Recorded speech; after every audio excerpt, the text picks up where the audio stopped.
This video is brought to you by all the members of the YouTube channel, which we call Diamond Dogs. Because of them, we are able to do this channel. And if you want to support this channel, become a member now, become a big boss, or become a Diamond Dog, or zero if you want to at that point. But for all the people that are already subscribed, thank you. This video is possible because of you, and let's get into it. I've always kind of had Nvidia in my computers since I was a kid, and one of the things that I've always loved about them is that they put out a really good product. So much so that a lot of people would call me an Nvidia fanboy. I would always be willing to pay a little bit more if it meant that I wouldn't have to deal with issues that other people were dealing with when it came to their drivers on the Radeon side and AMD side of things. After all, I'm a content creator. I want my videos to come out fast. I don't want to have to deal with driver issues. I don't want to have to deal with trying to have to boot the system up in some kind of way in the BIOS. But it's clear to me that 2016 marks the point where Nvidia kind of took its eye off the ball, and it's very obvious to why. AI, artificial intelligence. AI, artificial intelligence. AI, artificial intelligence. Artificial intelligence, AI. Yes, AI. The thing that everybody is halting as the next big thing of what we're going to be experiencing in life. Even saying that it's going to be greater than electricity and fire.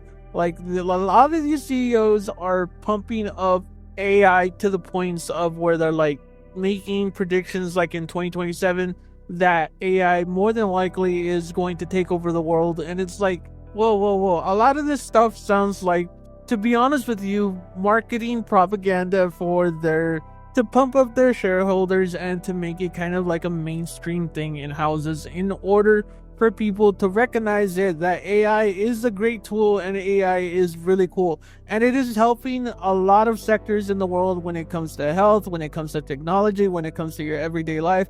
AI is improving things and it is a great tool.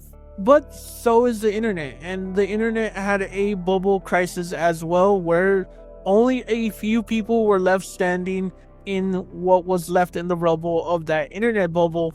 And the same thing is going to happen with the AI bubble. There will be a point to where the bubble bursts, and it looks like that's probably already going to happen in the near future. But until then, Nvidia will continue to make these high-end GPUs because it's going to cost them a lot more to kind of shut down that sector. And then when the AI business goes bust, like it bursts, not that they'll be making bad AI, but there won't be this billions and billions and billions of dollars of funding going into it, that eventually they will have to come back to their GPUs, and they know eventually they'll have to come back to their GPUs in order to make money in the future and to make money the way they used to when it comes to GPUs and AI. And it's sad because it's ruined an entire PC generation of gaming to where Nvidia is pretty much doing what Apple does with their storage when it comes to like, oh, if you want more storage, you have to upgrade to the next level of what you want, but with GPUs, and literally making it to where like, oh, you need 16 gigs to run modernly, but you want a middle-end chip, but you don't want to pay more. Well, that's going to have 8 gigabytes of it. That's going to have 12 gigabytes of DDR7. If you want more, you have to pay $400 more for a higher end chip in order to be able to play the games the way they want you to, with AI, ray tracing, DLSS, and all the path tracing things that look really cool but are really unnecessary.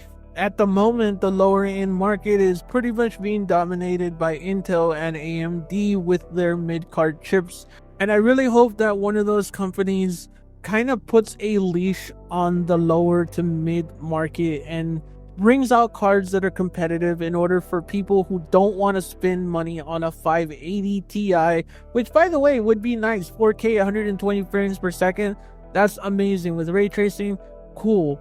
But I don't want to spend a down payment on a card to be able to do that. And to be real, Nvidia makes some great stuff. Their software is really good. They make some great software, and their higher end GPUs are kind of a work of art.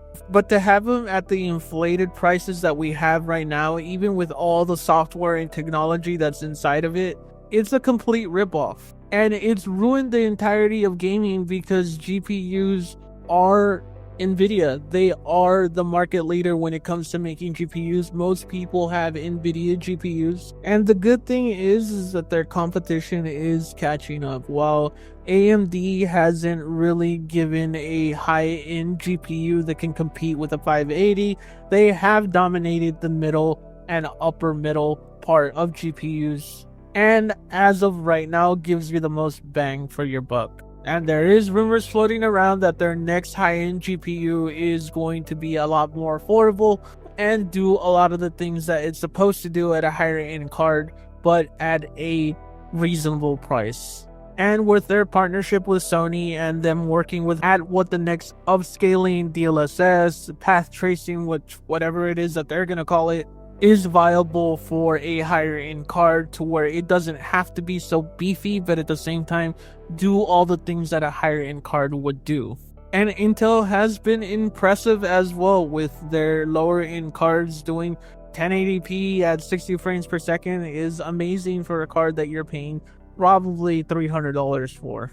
And while yes, their drivers were really bad at first, they've actually kind of gotten to a okay level to where they're not as bad as they used to be. Like, to be honest with you, they were worse than peak AMD when it came to their bad driver woes. They were worse than that.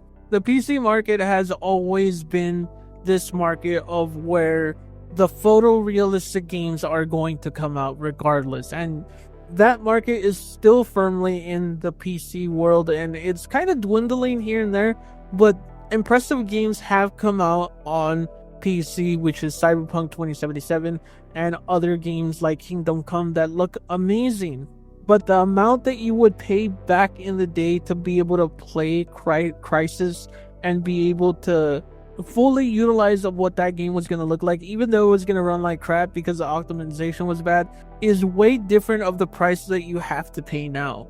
You literally almost have to pay a down payment or a cheap used car in order to get a GPU that runs good because it's crammed with all this technology that Nvidia is trying to push on you when it comes to AI and it comes to all these other things that they want to do, which again has amazing technology, but not worth a down payment on a house or a down payment on a used car. And it's why I think Nvidia has fully screwed this generation, and I hope that they have bigger and better competition soon. And I hate saying this because it's really mean. I really hope that AI bubble pops up really soon, because they need to come back to earth. This company has gone from being worth like some money to being the most valuable company on the planet. So it's kind of insane what AI has done for them. I don't really blame them for going all AI, and from a business perspective, it makes a lot of sense. But all the money that was usually going to Nvidia to be able to fund these GPUs, to be able to make them for everybody, the 1080 was still to this day one of the greatest GPUs ever made. The 3060 Ti is looking like it's probably going to be like a 1080 as being one of the greatest GPUs that's released of all time, that was very consumer friendly and everybody could buy it if they really wanted to. But now all that funding that was usually going into GPUs is going into everything else, and AI and its server stations that run them, and building these server stations for other companies has made them the most valuable company in the world. So I kind of don't blame them for doing that. But at the same time, I do blame them for taking their eye off the ball when it comes to GPUs, when in reality, eventually they're going to come back crying to their fan base and trying to please them with their GPUs if and when, not if and when, but when the bubble of AI collapses. That's not to say that they're going to be knocked down as the most valuable company in the world, but they certainly won't be making as much money as they used to. Let me know what you think in the comment section. What do you think Nvidia's whole proposal with AI? What are your impressions this generation when it comes to Nvidia and their GPUs from the 3060, from the 4070s, the 4080s to now the 5080s and the 5000 series of GPUs. What do you think? Which ones are best? Which ones are worse? Who do you think is going to be at the top of the market when it comes to the next generation of gaming? Let me know what you think below. And remember, you're pretty good.